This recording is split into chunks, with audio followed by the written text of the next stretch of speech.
Mesdames, Messieurs, chers Anichoises et Anichois, dans la continuité du village de Noël que nous venons de vivre sur la place Jaurès et qui a attiré près de 10 000 personnes sur toute sa durée, j'aurais été heureux de vous accueillir avec l'équipe qui m'entoure dans la salle Pierre de Coubertin pour vous présenter mes vœux. Le contexte sanitaire ne nous le permettant pas, c'est donc de la mairie que je vais vous exposer l'action municipale. Souvenons-nous cette année des magnifiques festivités de Caupières, avec ses nombreuses animations, le cortège, le concert de Kinvé, le feu d'artifice qui a retrouvé son chant de tir devant l'église, et bien sûr avec le nouveau visage de Caupières qui a enfin récupéré sa barbichette. Quelle joie de pouvoir se rassembler et fêter ensemble notre géant. En 2022, de grands événements sportifs sont également prévus. Dans le cadre de notre labellisation Terre de Jeux 2024, nous accueillerons entre autres la course des 4 jours de Dunkerque, le championnat du monde d'émulation canine, le championnat international de full contact. Outre les festivités et la détente nécessaires au bien-être de tous, de nombreux travaux ont démarré. Après 12 ans d'attente, la démolition de l'hôtel Boivin et de ses annexes est complètement achevée. Bien que quelques aléas avec le pignon de la pharmacie aient mis le chantier en stand-by, le terrain a complètement été défriché et clôturé. Bientôt, j'espère pour la fin 2022, ce sera un véritable écrin de verdure et de détente de 1000 m² que nous inaugurerons en plein cœur de ville. Après avoir reçu une aide de l'État de 900 000 €, l'école Marcel Cachin a véritablement démarré ses travaux le 26 mai. Depuis cette date, les fondations ont été coulées, les murs ont été montés, les travaux de gros œuvres devraient être achevés avant le printemps. Cette réalisation, dont le montant avoisine les 3 millions d'euros, permettra aux enfants d'Aniche d'évoluer dans une école du XXIe siècle, très peu consommatrice d'énergie et dans un cadre verdoyant avec une cour végétalisée. En termes de services liés à la scolarité, 2022 verra la mise en place d'un portail famille, véritable outil numérique qui vous permettra de gérer en toute autonomie, de chez vous, 7 jours sur 7, les réservations de cantine, la garderie et les services périscolaires. Fin 2021, nous nous sommes également attaqués à la plus grande passoire énergétique de notre commune, la salle Pierre de Coubertin. Elle fêtera en 2022 ses 30 ans. Elle avait donc grand besoin d'une révision.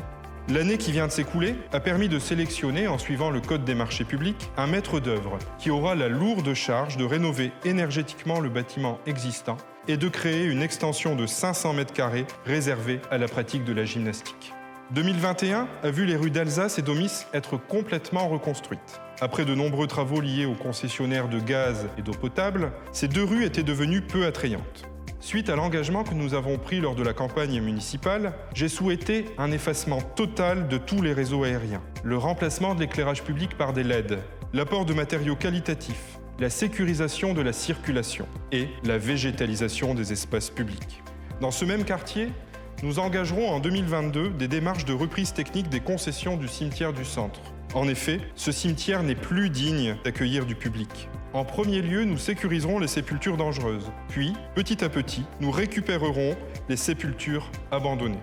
Avec mon équipe, nous nous attelons à ce travail pour rendre la dignité à celles et ceux qui ont fait l'histoire de notre commune et qui méritent notre reconnaissance. Avant d'être des rues et des maisons, une ville, c'est avant tout des femmes et des hommes qui y vivent et qui la font vivre. En tant que maire, j'ai la charge de permettre à tous de se loger dignement et d'avoir accès à tous les services nécessaires. Dans ma délégation de vice-président de la communauté de communes Cœur d'Ostrevent en charge de l'habitat, c'est sous mon impulsion que Aniche et 7 autres communes mettront en place en 2022 le permis de louer et le permis de diviser. Ce sont de véritables outils de lutte contre l'habitat indigne qui nous aideront à faire fuir les propriétaires indélicats. En termes d'affaires sociales, le CCAS dont je suis le président s'attelle ardemment à être au service de tous. Il a d'ailleurs depuis mars 2021 étoffé son offre de services puisque la Maison France Service s'y est installée. Elle permet à tous les habitants du canton de se renseigner ou de suivre leurs démarches grâce aux agents polyvalents qui les accueillent et les conseillent. Plus de 1000 dossiers ont été instruits depuis son ouverture. D'ici quelques jours, le manager de centre-ville sera recruté et commencera à travailler sur la stratégie de revitalisation du commerce de centre-ville. Et Aniche sera bientôt doté non pas d'une piscine, mais d'un véritable centre aquatique. Son positionnement a été voté et validé le 9 décembre en conseil communautaire, présidé par Frédéric Delannoy, et ce sera à Aniche que ce centre nautique sera construit. Une infrastructure de plus de 12 millions d'euros qui permettra aux scolaires d'apprendre à nager et à toutes et tous de passer des moments de détente et de loisirs. Aniche se développe, Aniche bouge, Aniche se modernise. Tout cela ne serait pas possible sans une équipe d'élus qui m'entourent et qui m'aident au quotidien. Ils sont là, présents, à l'écoute, proches de tous. Je les remercie et je les félicite. Il me revient également de remercier des élus que l'on voit un peu moins, mais qui ne sont pas inactifs. Ils ont été installés dans leur mission juste après la rentrée scolaire 2021. Il s'agit des conseillers municipaux des enfants et des jeunes. Ils sont au nombre de 32 et ils se réunissent régulièrement. Parce que je suis sûr que le regard des enfants sur l'action municipale est plus que nécessaire.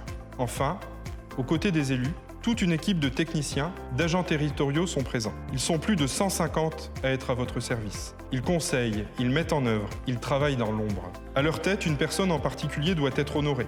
Vous l'aurez compris, je parle évidemment de Madame la Directrice Générale des Services, Corinne Elbeck. Chères Anichoises et Anichois, Aniche avance. Aniche, labellisée Petite Ville de demain, a tout d'une grande ville. N'arrêtons pas en si bon chemin, continuons ensemble pour demain. Bonne année 2022 à tous et vive Aniche!